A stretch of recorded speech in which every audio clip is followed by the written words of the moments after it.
भरिए जिंदगी में रंग गुरु जी के वचनों के संग। गुरु जी की प्यारी संगत को दीपा छिब्बर का प्यार भरा जय गुरु जी। गुरु जी के चरणों में कोटि कोटि प्रणाम। ओम नमः शिवाय। शिव जी सदा सहाय। ओम नमः शिवाय। गुरु जी सदा सहाय। संगत जी, आज भी गुरु जी एक ऐसी संगत की वजह से बहुत उदास हैं जिसके घर में ऐसी नेगेटिविटी है, चाहे उसके हस्बैंड की वजह से, चाहे वाइफ की वजह से, चाहे बच्चों की वजह से, कि सब कुछ होते हुए भी वो बहुत ज़्यादा इस समय जब ये सत्संग सुन रहे हो उस समय वो इतनी परेशान है कि वो थोड़ी देर पहले शायद रो के भी हटी है। तो गुरु जी का प्यार भरा संदेश आपके लिए है। अगर आप वो संगत है तो कमेंट्स में लिखिए कि हाँ जी, मैं उदास हूँ या मैं परेशान हूँ क्योंकि घर में इतनी नेगेटिविटी है, घर में बात बात पे कलेश हो रहा है, किसी भी बात पे कभी भी लड़ाई शुरू हो जाती है। क्योंकि आज गुरु जी की मेहर भरी नज़र आपके ऊपर है और जब आप कमेंट्स में लिखेंगे तो गुरु जी का जो मेहर भरा हाथ है और मेहर भरी दृष्टि है वो सीधा आपके ऊपर आएगी और आपको इस सत्संग सुनने का वो फल मिलेगा कि आप जिंदगी भर याद रखोगे। संगत जी, गुरु जी कहते ऐनी दुखी हुई पई है संगत है। संगत अंकल जी भी हो सकते हैं और आंटी जी भी हो सकती हैं। तो आपके घर में अगर ऐसा माहौल है कि कोई किसी से ढंग से बात ही नहीं कर पा रहा, एक दूसरे को बात करते ही लड़ाई शुरू हो जाती है, तो आज एक उपाय बताने जा रही हूँ, आप वो उपाय सुनिए। गुरु जी का प्यारा सा वचन सुनाऊंगी जो बहुत ज़रूरी है आपके लिए, वो सुनिए। और फिर एक आंटी जी का सपने का मतलब, और सिर्फ सपना उनका नहीं है, आप सबके लिए भी है। और उस सपने से आपके कितने कष्ट कटेंगे आगे चल के आपको पता चलेगा। क्योंकि जब भी आप सत्संग सुनते हो तो सत्संग में जो बोला जाता है वो कहीं ना कहीं आपको ध्यान में रख के गुरुजी सुनवाते हैं कि आप ये सुने और आपका वो कष्ट दूर हो। जब आप किसी का सत्संग सुनते हो, जब आप किसी का सपना सुनते हो, तो वो इसलिए होता है कि उसके साथ साथ आपके ऊपर भी गुरुजी कृपा करने वाले हैं। संगत जी, अगर घर में बहुत नेगेटिविटी है, घर में सब एक दूसरे को देख के एकदम से गुस्सा करने लग जाते हैं, तो आप गुरुजी की संगत हैं, तो आपका फर्ज है जो मैं आपको उपाय बता रही हूँ ये सिर्फ और सिर्फ आपने करना है। संगत जी, आपने अपने मंदिर में एक ऐसी चीज ढूंढनी है जिसमें गांठ लगी हो, चाहे वो काला धागा हो, चाहे वो लाल धागा हो, चाहे वो कोई कैलेंडर हो, कोई भी ऐसी चीज है जिसमें गांठ लगी हुई है। कोई कोई भी धागा हो सकता है, कोई कपड़ा हो सकता है जो आपने कभी कहीं से लिया हो, कुछ हो, तो आपने अपने मंदिर की सफाई करनी है। और ऐसी गांठ लगी हुई चीज को बिना खोले आपने या तो किसी मंदिर में रखाएं या फिर प्रवाहित कर दें, किसी चलते पानी में प्रवाहित कर दें। प्रवाहित करना भी पॉसिबल नहीं है तो आप किसी जगह पे जाके और किसी पेड़ के नीचे थोड़ी सी मिट्टी खोद के उसके अंदर दबा दें और अपने जय गुरु जी करते हुए अपना हाथ जोड़ दें। आप ये उपाय जिस दिन करोगे, जिस समय से करोगे, उसके बाद से ही आपको अपने घर में एक खुला सा माहौल नजर आने शुरू हो जाएगा। देखिए, होता क्या है, कई बार आप भी ऐसी चीज़ें कर लेते हो, कहीं से कोई चीज़ मिली उसको आपने रख लिया, उस समय वो चीज़ आपके लिए फ़ायदेमंद थी, लेकिन जब बहुत टाइम हो जाता है तो वही चीज़ें फिर नेगेटिविटी पैदा करनी शुरू कर देती हैं। अपने मंदिर को साफ करिए। जो चीज़ें बहुत पुरानी कभी किसी मंदिर से लाए थे, किसी पंडित ने दे दी थी, कहीं रास्ते से खरीद ली थी, कुछ भी ऐसी चीज़ थी, तो वो चीज़, कोई लिफाफा भी अगर है ना जिसके अंदर कोई चीज़ रखी है और उसको गांठ मारी हुई है, तो वो भी आपने मंदिर में या फिर प्रवाहित करना है। आपको जितनी बात समझ आई है आप उतना करें, क्योंकि आप फिर कंफ्यूज हो जाते हो, फिर आप इतने सवाल करते हो। जो गुरुजी इस समय बुलवाते हैं, जब मैं सत्संग अपलोड कर रही हूँ उस समय जो बोला जा रहा है, जो जितना आपको समझ आ रहा है उतना आप समझिए। ज़्यादा अपना दिमाग मत लगाइए, ज़्यादा परेशान मत होइए, क्योंकि गुरुजी जो बुलवा रहे हैं उतना ही बुलवा रहे हैं जितना कि आपको समझ आए। किसी भी चीज़ में जिसमें गांठ लगी हुई है वो चीज़ उठा के, अगर वो चीज़ आपके काम की नहीं है यानी कि कोई ऐसा पेपर ना हो उसके अंदर जो आगे चल के आपके काम आने वाला हो। ये तो दिमाग आपने अपने आप खुद लगाना है। लेकिन आपकी नेगेटिविटी इससे दूर होगी, क्योंकि आपको नहीं पता कि आपका कौन सा दोस्त यार, कौन सा पड़ोसी, कौन सा रिश्तेदार जो कहीं बैठा हुआ आपके ऊपर कुछ भी ऐसा आपको खुश नहीं देख सकता और कुछ भी कहीं से भी मंत्र फेर रहा होगा। अगर गुरुजी बुलवा रहे हैं तो ऐसा हो रहा है कि कुछ ऐसे लोग हैं जो गुरुजी की संगत नहीं है, जो ये पंडितों वंडितों के चक्कर में घूमते रहते हैं दूसरों को दुखी करने के लिए, अपने वश में करने के लिए। गुरुजी उनका तो जो करेंगे सो करेंगे, पर आज गुरुजी आपको बचा रहे हैं, इन नेगेटिविटी से बचा रहे हैं, इन नेगेटिव लोगों से बचा रहे हैं। तो चलिए संगत जी, आज मैं आपको बताने जा रही हूँ गुरु जी का वचन। लेकिन उससे पहले अगर आप गुरु जी के वचन चैनल, ये भी मेरा ही चैनल है दीपा छिब्बर का, नए हैं तो इस चैनल को आप ज़रूर सब्सक्राइब करें। वीडियो अच्छी लगेगी क्योंकि गुरु जी की वीडियो है, लाइक करें। वीडियो को ज़्यादा से ज़्यादा शेयर करें, क्योंकि जब आप वीडियो शेयर करते हैं किसी और को आपके द्वारा भेजी गई वीडियो से फ़ायदा होता है, तो आपको गुरुजी की डबल ट्रिपल ब्लेसिंग मिलती है। जरूर शेयर करा करें ऐसे लोगों को जो कि इसका सम्मान करें। तो चलिए अब मैं आपको सुनाती हूँ आज का गुरुजी का प्यारा सा वचन। लेकिन उससे पहले जो आप ये स्वरूप देख रहे हैं, ये भी एक तरह से गुरुजी के वचन ही हैं, गुरुजी के गोल्डन वर्ड्स हैं। जे इत्थे दरबार दे विच आंदे हो ਤਾਂ ਸੱਜੇ ਖੱਬੇ ਬਾਬਿਆਂ ਕੋਲ, ਜੋਤਸ਼ੀਆਂ ਕੋਲ ਕਿੱਥੇ ਵੀ ਨਹੀਂ ਘੁੰਮਣਾ। ਕਿਸੇ ਕੋਲੋਂ ਤੁਹਾਨੂੰ ਕੁਝ ਨਹੀਂ ਲੱਭਣਾ। ਜੋ ਲੱਭਣਾ ਤੁਹਾਨੂੰ ईश्वर ਦੇ नाम ਵਿੱਚ ਲੱਭਣਾ ਏ। समझ गए? ये भी गुरुजी ने दिखा दिया कि आप गुरुजी के नाम लेते रहो, मंत्र जाप करते रहो, तो जो कोई भी इधर उधर, आप तो जाते ही नहीं हो क्योंकि आप गुरुजी की संगत हो। अगर गुरुजी की संगत हो तो आप इधर उधर कभी नहीं जाते होगे। लेकिन अगर इधर उधर जाते हो तो फिर गुरुजी की संगत नहीं हो। लेकिन जो लोग इधर उधर जा रहे हैं आपके लिए, आपके ऊपर कुछ करने के लिए, उनका तो गुरुजी, वो तो आपका किया कराया गुरुजी उतार ही रहे हैं, उतार ही रहे हैं, उतार ही देंगे ये सत्संग सुनते सुनते। तो चलिए पहले मैं आपको एक गुरुजी का वचन सुनाती हूँ और उसके बाद एक आंटी जी का सपना और उसका मतलब, और वो आपके लिए, आपके कष्ट दूर करने के लिए बहुत ज़रूरी है। तो चलिए सुनते हैं। वचन 99। गुरुजी को फेंग शुई पर कभी विश्वास नहीं था। तो चलिए संगत जी, अब मैं आपको एक आंटी जी का एक शुक्राना सत्संग भी है और सपना भी है, सुनाती हूँ, और आपको उसके सपने का मतलब भी बताती हूँ। लेकिन उसका मतलब बताने से पहले एक बात बोलती हूँ कि आपका एक बहुत बड़ा कष्ट आज कटने वाला है। तो चलिए सुनिए। जय गुरु जी, शुक्राना गुरु जी, जय गुरु जी दीपा आंटी, जय गुरु जी संगत जी। मैं मथुरा से मुनेश अपना सत्संग आपको बताना चाहती हूँ। दीपा आंटी, मैं आपके सत्संग काफ़ी टाइम से सुन रही हूँ और आपकी आवाज़ और आपके सत्संग सुनकर मुझे बहुत अच्छा लगता है। और जैसे मुझे लगता है आपकी आवाज़ से कि जैसे मैं डायरेक्ट गुरुजी से बातें आ रही हैं, मैं बातें गुरुजी से डायरेक्ट जुड़ पा रही हूँ। जब आप किसी और संगत का सत्संग सुनाते हो तो उसमें आप कहते हो कि ये अगर ये चीज़ें आपके साथ भी होती हैं तो ये सत्संग आपके लिए है। तो गुरुजी दीपा आंटी, बहुत सी चीज़ें मेरे साथ भी वही हो रही होती हैं जो और संगत के साथ होती हैं।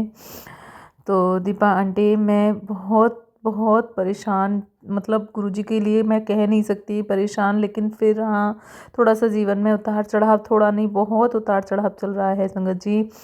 दीपा आंटी, अभी कल जब आपके वो आपने उपाय बताए हैं कि 7 दिन तक तुझे तो हम गुरुजी ने बोला है कि 7 दिन तक उनके सामने बैठ कर के और हमें मतलब मन से सोचना है कि गुरुजी हमारी सारी परेशानियों को और दिक्कतों को दूर कर रहे हैं, सारी चीज़ें। तो गुरुजी संगत जी, उसमें दीपा आंटी आपने कहा था कि तुम्हें भी वही सोचना है। तो दीपा आंटी, मैं वही सोच रही हूँ। कल आप एक सपने का मतलब बताते हो तो दीपा आंटी प्लीज़ मैं आपसे रिक्वेस्ट करूँगी, मेरे इस सपने का भी मतलब बता दीजिए क्योंकि मेरे घर में बहुत मतलब हम दोनों हस्बैंड वाइफ में ही थोड़ा सा मनमुटाव मतलब छोटी छोटी बातों को लेकर बहुत ज़्यादा हो जाता है, क्योंकि हमारे घर की कंडीशन काफ़ी ख़राब है। हम किराए के रेंटल हाउस में रहते हैं और बहुत परेशान हैं, मतलब बहुत मेरे हस्बैंड के ऊपर बहुत कर्जा है, बैंक का भी लोगों का भी। उधर मेरा बड़ा बेटा, उसको उसकी मौसी लेके गई हुई है, वो वहाँ पढ़ रहा है। दीपा आंटी, उस बच्चे को जो मेहनत कर रहा है उसे उस मेहनत का फल नहीं मिल पा रहा है। पता नहीं गुरुजी हम सबके कितने माड़े कर्म हैं, वो नहीं कट पा रहे हैं। लेकिन दीपा आंटी, जब मैं आपका सत्संग सुनती हूँ मुझे बहुत हिम्मत मिलती है, मैं बहुत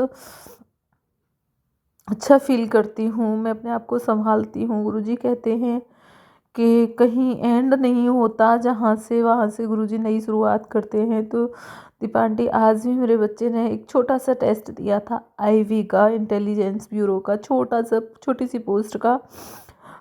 10th के बेस पे पेपर था, वो टेस्ट दिया था। अभी उसका रिज़ल्ट आया है 7 बजे।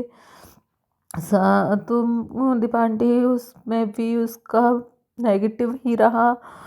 सितंबर में उसका एनडीए का टेस्ट दिया था उसने, उसमें भी नेगेटिव रहा। पता नहीं दीपा आंटी, गुरुजी कौन सी, मतलब कहते हैं ना गुरुजी के नींबू की तरह निचोड़ रहे हैं गुरुजी मुझे, मेरे पूरे परिवार को। पर गुरुजी, मैं आपसे एक ही विनती करती हूँ, गुरुजी मेरे परिवार को और मुझे इतनी हिम्मत देना कि हम इन परीक्षाओं में सफल हो पाएँ। और गुरुजी, हम आपके चरणों से ही लगे रहें, हम आपको ना भूलें। दीपा आंटी, कल रात को मुझे सपना आया कि आपने किसी आंटी का सपना सुनाया था कि उनको गुरुजी ने हनुमान जी के रूप में दर्शन दिए हैं, माता रानी के दर्शन दिए हैं, ऐसे करके। तो दीपा आंटी, मुझे भी कल एक सपना आया, उसमें सपने में मेरे ताऊ जी, मतलब मेरे ताऊ जी, मेरे पापा के बड़े भैया, और उनके साथ जो छोटी छोटी उनकी पोतियाँ हैं वो थीं। और वो, मैं रेंट पे रहती हूँ ऊपर, तो वो नीचे हाँ खड़े होके हमारे घर का एड्रेस पूछ रहे थे, और उन्हीं अंकल से पूछ रहे थे जिनके यहाँ हम रहते हैं। तो वो अंकल तो कुछ ऐसा ज़्यादा बोले नहीं, लेकिन उन्होंने फिर भी अपना घर को पहचाना। और मैं ऊपर से देख रही थी कि ताऊ जी मेरे घर का एड्रेस पूछ रहे हैं, लेकिन फिर भी मैं पीछे हट रही थी, मतलब मैंने ऊपर से उनको बुलाया नहीं। लेकिन फिर भी गुरुजी, दीपा आंटी, वो ऊपर अपने आप अपनी दोनों पोतियों के साथ, और जब मैंने देखा नीचे से, ऊपर से मैंने जब देखा था तो उनके साथ ताई जी नहीं थी, सिर्फ ताऊ जी थे और उनकी दोनों पोतियाँ थीं। और जब वो ऊपर आए तो उनके साथ ताई जी भी थी और ताऊ जी भी थे और दोनों पोतियाँ भी थीं। तो ताई जी का फेस कुछ अजीब सा था, मतलब गंदा सा रूप बनाया हुआ था उन्होंने, पूरे बाल खोले हुए थे, मुंह पे कुछ कालिक सा कुछ लगा हुआ था, मतलब बुरा सा भेस बना हुआ था उनका। तो उन्होंने, जैसे मैं घर की सफाई कर रही थी, मेरे घर में बहुत सारा कीचड़ फैला हुआ था, सपने में बहुत ज़्यादा बहुत गंदा हो रखा था, मैंने सफाई कर रही थी, घर को धो रही थी, पानी फैला हुआ था, कीचड़ सा जैसा कुछ हो रहा था। तो ताई जी ने मुझे बोला कि तूने मुझे पहचाना नहीं? तो मैंने कहा नहीं, मैं आपको नहीं पहचान पाई। तो फिर साइड से मुझे ताऊ जी दिखे, तो बोले कि मैं कहा ताऊ जी को तो मैंने पहचान लिया, लेकिन मैं आपको हाँ अब पहचान लिया कि आप ताई जी हो ना, कि हाँ मैं तेरी ताई जी हूँ, ऐसे करके। तो दीपा आंटी, पता नहीं, फिर मेरे उनके साथ कई सारे और भी लोग थे, जैसे मेरे चाचा के बेटे और भी बच्चे, मतलब बड़े बड़े आदमी थे, पता नहीं कौन थे, समझ में अब तो इतना ध्यान नहीं आ रहा मुझे कि वो लोग कौन कौन थे। तो और मेरा घर इतना गंदा हो रहा था, मैं क्या सोच रही हूँ, और पता नहीं मैंने उन लोगों को वहीं छोड़ दिया कि मैंने उनको बिठाया। लेकिन जो लड़के थे, चाचा के वगैरह के जो बच्चे थे, जो भाई भी थे, वो लोग अंदर आ गए थे, तो ऐसे पैरों को उठा उठा के घर में रख रहे थे, क्योंकि घर गंदा हो रहा था और मैं सफाई करने लग रही थी। पता नहीं दीपा आंटी, मेरे इस सपने का क्या मतलब है? प्लीज़ दीपा आंटी, मेरे इस सपने का कोई भी जो भी मतलब हो दीपा आंटी मुझे बताइए। दीपा आंटी, बस इसी के साथ। पर गुरुजी, ये नहीं, मैं दिल से बहुत खुश हूँ, गुरुजी ने मुझे बहुत कुछ दिया है। मैंने बहुत सत्संग, मेरे साथ बहुत अच्छे अच्छे भी हुए हैं, 3-4 दिन पहले भी मेरे साथ बहुत अच्छा सत्संग हुआ था, मैं उसको भी शेयर करूँगी। पर दीपा आंटी, प्लीज़ मेरे इस सपने का मतलब मुझे बता दीजिए, क्योंकि आज सुबह जब मैं सो के उठी तो मुझे ये सपना आया और शाम को मेरे बच्चे का रिज़ल्ट ये नेगेटिव आया। तो दीपा आंटी, प्लीज़ मैं आपसे रिक्वेस्ट करती हूँ, जल्दी से जितना जल्दी हो सके उतना जल्दी मेरे इस सपने का मतलब मुझे बता दीजिएगा। जय गुरु जी।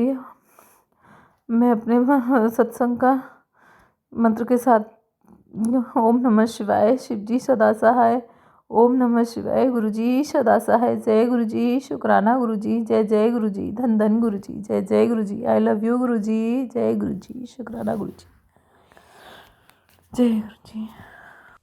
देखिए आंटी, जो भी आपका सपना है वो मेरे अलावा आप भी और बाकी सब संगत भी समझ गई हैं कि गुरुजी क्या बोलना चाहते हैं, क्या बुलवाना चाहते हैं। ये सिर्फ आपके लिए नहीं है, हर परिवार में एक ना एक ऐसा सदस्य है जो कि आपसे जेलस फील करता है और आपको नीचा दिखाने के लिए या आपके बच्चों को ऊपर उठने ना देने के लिए कुछ भी कर सकता है। तो बहुत क्लियरली गुरुजी ने बहुत कुछ दिखाया है। और कई बार ऐसा होता है कि जिनको हम देख रहे हैं ना, ज़रूरी नहीं है कि वो ही लोग आपके साथ बुरा कर रहे हैं, लेकिन आपका बच्चा ये टेस्ट अगर वो उसको नेगेटिव आया है तो यकीन माने ये अभी उसकी शुरुआत है। अब वो और मेहनत करेगा और बहुत आगे जाएगा, गुरुजी का आशीर्वाद उसके साथ है। लेकिन आप बच्चा क्या कर रहा है, कौन से एग्ज़ाम्स दे रहा है, किस एग्ज़ाम्स की तैयारी कर रहा है, किसी को भी नहीं बताना चाहिए। आज की डेट में किसी को भी नहीं। बच्चे को बोलो अकेला पढ़े, ट्यूशन में पढ़ता है तो अकेला पढ़े। आप उसको किसी के साथ ज़्यादा बोलने मत दो कि मैं ये कर रहा हूँ, मैं वो कर रहा हूँ। ये सिर्फ आंटी के लिए नहीं है, ये सब संगत को मैं बोल रही हूँ। अब आपके बच्चों को आपने कैसे प्रोटेक्शन देनी है ये आप समझिए। आपके बच्चे क्या कर रहे हैं, किस लेवल के एग्ज़ाम्स दे रहे हैं, क्या पढ़ाई कर रहे हैं, कहाँ से कोचिंग ले रहे हैं। ज़्यादा किसी से इस चीज़ों को डिस्कस मत करो, नॉर्मल बातें करो। अपने बच्चे की बातें नॉर्मल करो, बच्चे की बात किसी को खुश होके मत बताओ। मेन बात यह है, देखो ये गुरुजी ने बिल्कुल सही वर्ड बुलवाया है कि किसी को भी खुश होके अपने बच्चे की किसी बात को मत बताओ, नज़र लग जाती है। जिनके बच्चे उस लेवल के नहीं होते, आजकल लोग ये नहीं सोचते कि भाई मेरे बच्चे में हो सकता है कुछ और क्वालिटी हो, आपके बच्चे में कुछ और क्वालिटी है, लेकिन लोग कंपैरिजन करने लग जाते हैं। अरे इसका बेटा ये कर लेगा, फिर ये कर लेगा। तो बहुत नेगेटिविटी नहीं फैलाते अपने इस सत्संग में, पर जितना गुरुजी ने बुलवाया है वो एक समझने वाली बात है कि आप सब अपने जो पूजा का स्थान है या पूजा की चीज़ें जहाँ रखते हैं उसको सफाई करो और जो कहा गया है वैसा करके देखिए। अगर अभी आप नहर में फेंकने नहीं जा सकते, उस चीज़ को मंदिर नहीं जा सकते, तो एक पॉलीथीन लीजिए, उस पॉलीथीन में ये चीज़ें डाल दें जिसमें गांठ लगी हुई है, और उसको ऐसी जगह रख दें जो मंदिर में ना हो, कहीं बाहर हो। स्टोर में ना रखें, कहीं अपने किसी कहीं और जगह पे रख लें। दो काम करने हैं, ना स्टोर में रखना है, ना आपने उसको अपनी अलमारी में रखना है। आपने उसको ऐसी जगह रख देना है जहाँ से आपको याद रहे। आप बाहर रख दो, अपने घर के बाहर किसी कोने पे, कि जब आप जाएं घर से बाहर तो आपको याद हो, वहाँ से आप उठा के उसको ले जाएं। तो चलिए संगत जी, अगर सत्संग अपलोड करने में मुझसे कुछ भी गलती हो गई हो तो गुरुजी मुझे माफ़ करें। और मंत्र जाप के साथ मैं अगले सत्संग की ओर बढ़ूंगी और चाहूंगी आप सब मेरे साथ ज़रूर बोलें। ओम नमः शिवाय, शिव जी सदा सहाय। ओम नमः शिवाय, गुरु जी सदा सहाय। जय गुरु जी, शुक्राना गुरु जी, अनंतम अनंतम शुक्राना।